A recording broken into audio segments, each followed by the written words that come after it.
So we are going to spend the next 25 minutes or so discussing about progesterone. On the last day of stimulation, the day of triggering final oocyte maturation, and whether it decreases the chance of success.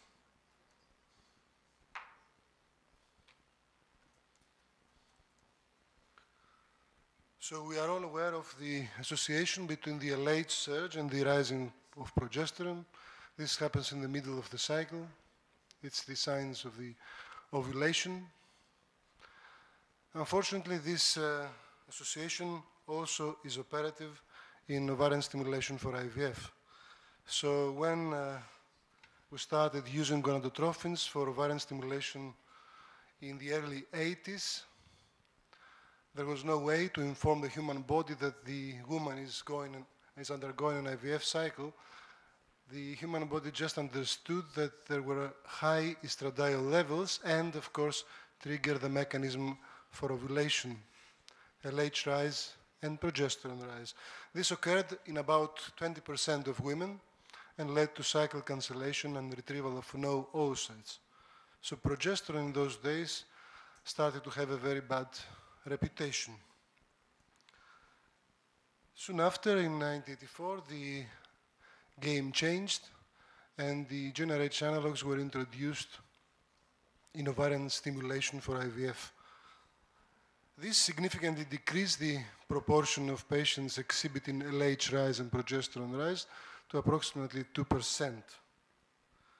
So this LH-associated progesterone rise, which was very bad for our cycle, was almost eliminated. However, several researchers described a phenomenon reported as premature luteinization. So we indeed avoided the LH-associated progesterone rise, but there were still cycles in which progesterone was elevated. What we mean by premature luteinization, or what did these authors mean, is a rise in serum progesterone levels on the day of triggering final oocyte maturation above a threshold level, which is usually arbitrarily defined. So these two terms, premature luteinization and progesterone elevation on the day of triggering, are in fact meaning the same thing, just to avoid the confusion. So the hypothesis in the early 90s was that in the presence of progesterone elevation, the probability of pregnancy is decreased. It all started with an abstract by Schoolcraft at the 45th annual SRM meeting in 1989. So this issue was in the agenda of ovarian stimulation. Of course, we create a controversy as usually. So a lot of studies confirmed this hypothesis. Progesterone is bad for our pregnancy, but others did not. The literature kept on becoming richer and richer, and at 2007 we attempted to systematically review the literature by publishing a meta-analysis on systematic review and meta-analysis on the issue of progesterone and pregnancy. A lot of studies in the systematic review, but in the meta-analysis there were only 5 studies which were meta-analyzed. The difference, and kept that in mind, was about 10% lower in the progesterone elevation, but this difference was not significant, statistically significant. A next attempt occurred 2 years later in 2010. It was published this year, but it was until 2010. This is a meta-analysis of the effect of progesterone on pregnancy rates only in antagonist cycles.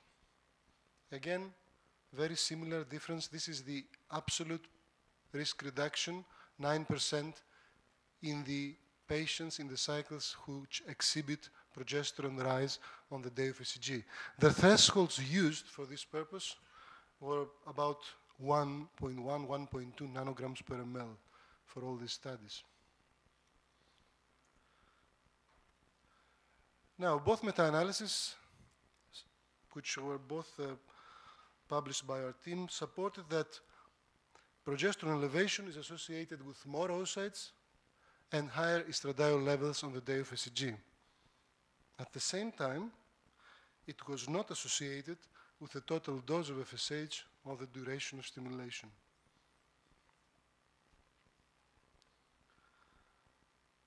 Meta-analysis is a nice way to approach the literature, but unfortunately it's not without concerns.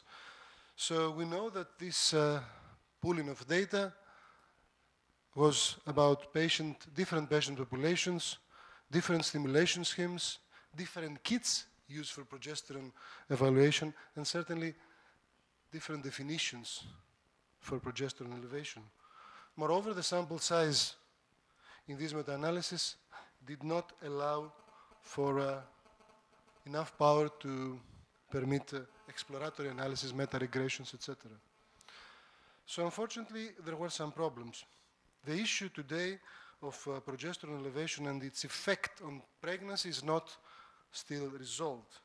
However, as usually, there are researchers which just deny the presence of any association, and there are others which, despite the lack of solid evidence, have already implemented strategies to avoid or manage progesterone elevation, which is not unusual. Although we have published these two papers, I don't think they are very influential ones. I just think that their contribution is that they stir the waters. They made us think what are the important questions regarding the issue of progesterone elevation and what is the literature lacking in order to answer these questions. So the relevant question is, what is progesterone elevation? How we define that? How frequent is that? Is there an association with pregnancy achievement? Is any effect universal, so across populations, across gonadotrophins used? Is there a plausible biological or physiological explanation for any effect? And certainly, if whatever effect is there, is it clinically important or not? Finally, are there any ways to control or avoid such an effect? So researchers following these two meta-analyses went back to their desks because it's easy to collect data on the association of progesterone elevation in pregnancy, usually retrospective, but everybody has such data. So there was a tremendous influx of publications following the last meta-analysis. From 2010 to 2012, there were about 27 studies published on this issue. And I think that we urgently need an update, and this is what I'm going to present to you today. So we search Medline, etc., hand search of publications, no language limitations applied until August 2012. Inclusion of studies in which fresh or frozen embryo transfer or transfer with donated oocytes was allowed. The study should provide extractable data on pregnancy rates among women classified as those with and those without progesterone elevation on the day of ECG, and ovarian stimulation should have been performed with gonadotrophins and FSH. Studies were excluded if the level of progesterone on the day of ECG affected patient management, and the authors said that, or if different number of embryos were transferred between patients with and those without progesterone elevation. Started with 5,000 studies. Finally, we ended up with 68 studies offering data for this issue. What we are really dealing with, I think, is the largest meta-analysis ever in reproductive medicine. This is 62,700 cycles. I think it's probably enough to keep us busy for the next period.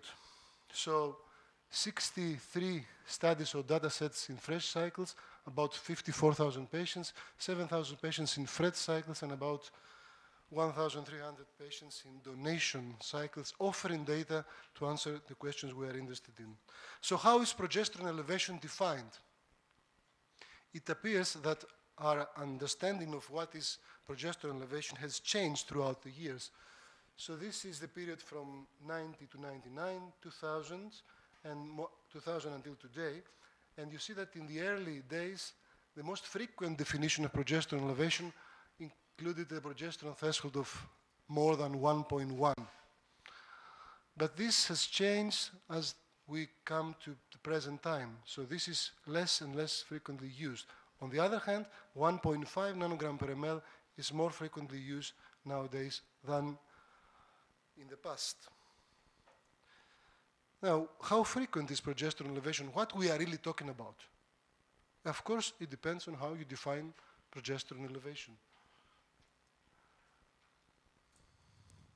So these are progesterone threshold groups according to this literature we analyzed. So this is the very low one, 0.4 to 0.6, 0.6 to 1.1, 1.2 to 1.4, 1.5 to 1.7, and more than 1.9 until 3. And you can see this is the pooled proportion of progesterone elevation, that as the progesterone threshold group is increasing, so the higher the progesterone threshold we use to define progesterone elevation, of course, the lower the proportion of patients with progesterone elevation. The lower the proportions of patients who are interested in to find the truth. So from 46.7, about half of our patients, to 12.3 when we use a progesterone threshold more than 1.9. The commonly used 1.5 nanogram per ml nowadays leads to about 70% of our patients with a confidence interval of 13 to 21 having progesterone elevation on the day of ECG. If we forget about subgroups, because this is to make data more understandable, and we use the individual thresholds, so we do a meta-regression on the proportion of elevation, progesterone elevation according to the individual threshold, what we see is exactly the same. So as the threshold is increasing, the lower the proportion of patients, the lower the pooled proportion of patients with progesterone elevation. Now, is progesterone elevation dependent on the type of analog used? So if we use agonists or antagonists, does it make a difference for the progesterone elevation? So these are the data collected. This is the agonist, this is the antagonist, this is mixed population. So in this group, there was no antagonist arm. In this group, the proportion of progesterone elevation was lower in the agonist group, 31 versus 56, whereas in the next group, higher progesterone threshold, it was almost the same. Here it was reversed. Because it's difficult to do visual statistics, you need to do a meta-regression, which we did. And what it says really is that there is some evidence, the p-level is 0.051, to show that the proportion of progesterone elevation might be lower in the antagonist cycles than it is in the agonist cycles. So if you want the best approximation to the truth, it's probably likely that antagonists are associated with less patients with progesterone elevation, which makes sense if you just recall the data from Filippo, which showed lower OSATs in the antagonist arm. Now, is the progesterone elevation dependent on the type of gonadotrophin? So we use a LH-containing or not a LH-containing gonadotrophin. The visual inspection of the PE elevation in the different thresholds used in the literature doesn't show much, because this is much higher in the LH-containing, but this is the reverse. Again, this is higher, this is lower. So if you do a meta-regression, you would see that you cannot support that the type of gonadotrophin has anything to do with the proportion of patients showing progesterone elevation on the day of triggering final oocyte maturation. Finally, is it dependent on the type of population analyzed, which was a popular discussion when we talk about progesterone? So here we have high responders, or PCOS. This is poor responders, and this is not specific population, general one. So in high responders, here is higher than compared to the poor responders. This is no comparison. This is again higher. If you do the meta-regression, although the overall model is not significant, if you treat this as an exploratory analysis, you could probably see again that high responders are more likely to show progesterone elevation compared to poor responders. But again, this is just for exploratory analysis. The overall model is not significant, so you cannot support that the type of population is really influential on the incidence of progesterone elevation. So, what we have shown so far is that progesterone is not an infrequent phenomenon. It's about 70% when you use 1.5. Its incidence depends on the threshold used for its definition. It ranges from 46.7 in the very low thresholds to about 12% if you use a very high threshold to define progesterone elevation.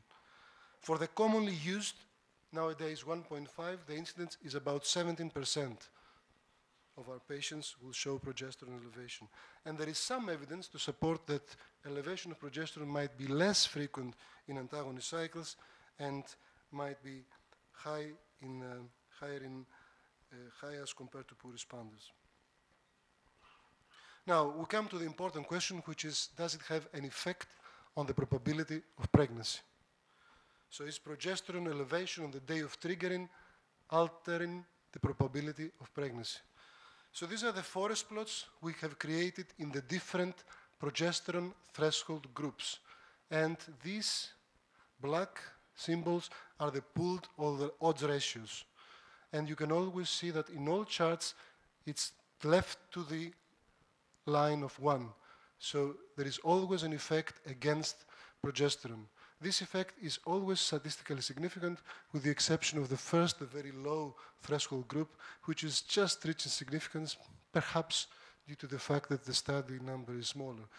But otherwise, the effect is always there. It ranges. The most important effect is here, 0.65 odds ratio at the level of 1.5 threshold group. So yes, progesterone elevation appears to significantly decrease the chance of pregnancy. If we look at it on a different way, this red line represents the whole population. The blue line is not specific population. These are the high responders. There is no line for the poor responders because there were only 2 studies. So the blue line, which is the whole population, this is the effect which was not significant, if you remember, for the last slide. But even from the first threshold, which is 0.9 to 1.1, there is a significant effect which becomes even more significant, so more effect on pregnancy rates when you go higher to 1.2, but then it seems to be relatively stable. So even if you go to higher threshold groups of progesterone, your effect is not increasing. If you look to high responders, you could see something different. So there is no effect in the 1 nanogram, 1.2, even at 1.5. So the effect in high responders appears to be present only after you cross 1.9 nanogram per ml. So it seems that high responders, let's put it in that way, are more resistant to the usual thresholds that we call progesterone elevation. In order to show an effect, you have to define it to a higher threshold. Let's put it in a more formal way. Is the effect of progesterone dependent on the type of population? Again, model is not significant, but if you compare poor responders to high responders, yes, it seems that there is a difference there, and the effect is less pronounced in high responders. Is the effect dependent on the developmental stage of embryos? Blastocysts are perfect for progesterone elevation. No, the answer is that the model is certainly not significant. There is no evidence that if you do a blastocyst transfer, you will save the chance of pregnancy. Is the effect of progesterone elevation depending on whether the study is analyzed more than 1 cycle per patient? We all know that when we do retrospective studies, unfortunately, some patients will enter the study more than once. And these studies are in this sample size. So we did a special analysis for that, and it appears that there is no difference, there is no influence of that problem, which is known to inflate the P levels. So in this data set, this does not represent a problem, and the same is true about the study design. So whether the study was prospective or retrospective, there was no influence on the effect of progesterone on pregnancy rate depending on the study design. So what we've shown with the previous slide is that progesterone elevation is indeed associated with a decreased chance of pregnancy. The effect of progesterone elevation varies according to the threshold used for its definition. The most intense effect appears to be present when we use a threshold of 1.5 to 1.75. and then the odds ratio is 0.64. In high responders PCOS, the effect of progesterone is present when using higher thresholds as compared to the general population. And finally, the effect of progesterone on the probability of pregnancy does not appear to be modified by the stage of embryo development and transfer. Now, let's talk about secondary outcomes. Number of oocytes, to the right is always the progesterone elevation group, are significantly increased in all thresholds used. So whatever we use for defining progesterone elevation, the arm with progesterone elevation will always have more oocytes. It is true in 3 out of 4 groups, this will just touching the line, that also estradiol levels will always be higher regardless of how defined progesterone elevation. So in the progesterone elevation group, oocytes and estradiol levels will be higher. The same cannot be supported for duration of stimulation, which was only higher in one group, the lowest one. In the remaining groups, there was no difference between progesterone elevation and no progesterone elevation regarding duration of stimulation. Regarding the total dose of FSH, well, in 3 out of 5 groups, it was higher in the progesterone elevation group. In the remaining 2, there was no difference. So it seems that regarding the dose of FSH, in some studies the effect can be seen, so you need higher doses, you use higher doses of FSH to create progesterone elevation, which makes sense if you remember that you have more oocytes and higher estradiol levels. Again, some conclusions from this. Progesterone elevation is associated with more oocytes retrieved, with higher estradiol levels, does not seem to be associated with the duration of stimulation, and there is some evidence that progesterone elevation is associated with a higher total dose of FSH. Now, is there a plausible biological, physiological explanation for the adverse effect of progesterone elevation on pregnancy? Is it an embryonic factor? Are embryos compromised? Well, according to this meta-analysis, they are not. These are the odds ratios in frozen thought cycles. So these are the pregnancy rates in cycles in which embryos were originated from cycles in which progesterone was elevated or not. So odds ratios exactly at 1. So no evidence that this is due, the effect of progesterone on pregnancy, due to an embryonic factor. The same is true for the donation cycles. Again, the odds ratio in this sample size do not suggest that there is an embryonic effect of progesterone which leads to the lower chance of pregnancy. So no evidence is provided from FRET cycles that embryos originating from a cycle with progesterone elevation are less capable to implant than those originating from a cycle without progesterone elevation, and the same is true for donation cycles. Now, why is then a lower probability of pregnancy in the presence of progesterone elevation? How can we explain that? Is endometrium perhaps the likely cause of elevated progesterone? Is there an induction of endometrial changes if progesterone is elevated that should not occur before SCG administration? So what happens if we administer progesterone, utrogestan, vaginally before SCG? Because this would stimulate such a phenomenon. This has been answered by Son in 1999. He administered progesterone on the day of SCG, so before SCG was administered, before triggering occurred, in the one group, and the other one just started on the evening of oocyte retrieval. So this group, in which progesterone was started earlier than SCG, very, very low pregnancy rates compared to the one that progesterone was started on the evening of the day of the oocyte retrieval. So I think it's quite clear. But is there any direct evidence that progesterone elevation on the day of triggering affects endometrial quality? I think there is. We published a study a year ago from Brussels in which progesterone rise was shown to stimulate differently endometrial gene expression.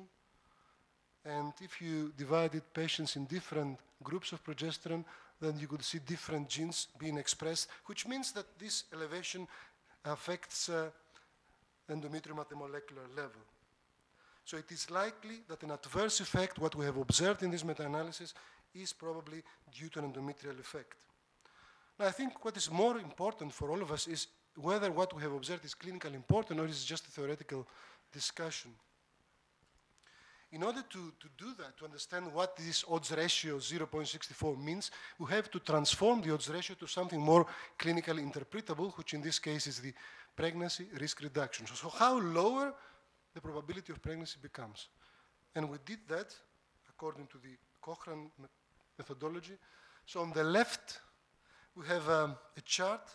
On the x-axis, on the x-axis is the absolute pregnancy risk reduction, and on the y-axis is the baseline pregnancy rate. So if, for example, our center has a pregnancy rate of 40%, and we use the 1.5 nanogram per ml as a threshold, in which case we have a 0.64 odds ratio decreased chance of pregnancy, this translates to an absolute risk reduction of 10%. In other words, the patient with progesterone elevation will have 29.9 chance of pregnancy.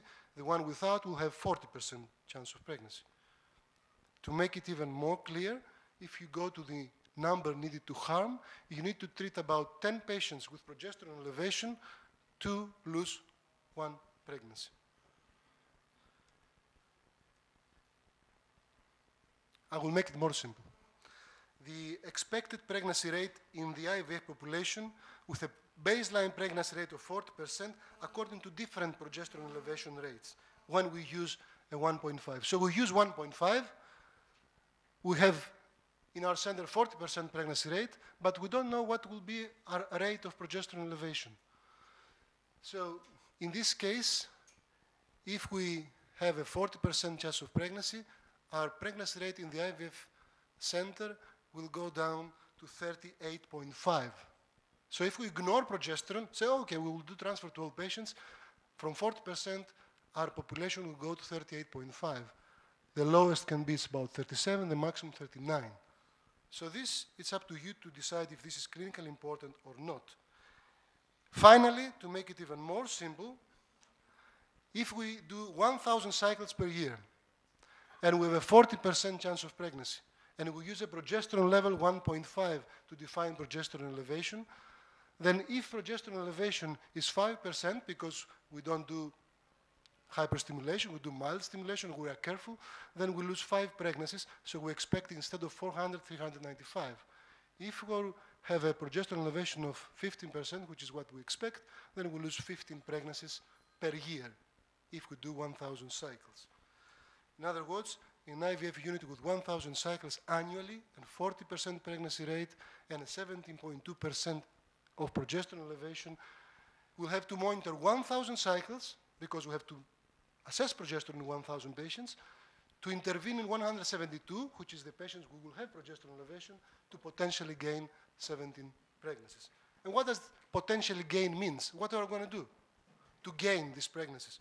Well, the only strategy so far known or proposed to change the course of events is cryopreservation. But there is no prospective randomized study to say patients with progesterone elevation, cancellation of transfer, cryopreservation, we proceed to transfer, and then we compare the two. So we just assume that this is beneficial. Of course, there are several strategies to avoid progesterone elevation, but this means that you have to predict which patients are going to show this. Finally, the last slide, just want to remind all of us something that we, of course, we are aware of, that pregnancy is dependent on several factors, age, oocytes, endometrium, etc., and several others, among which one is progesterone. So we should not, create a big fuss if we show a level of 1.4 instead of 1.6, and we think that the patient will have a dramatically reduced chance of pregnancy. I think that common sense and evaluation of our patient population may lead us to the correct conclusions. Thank you very much.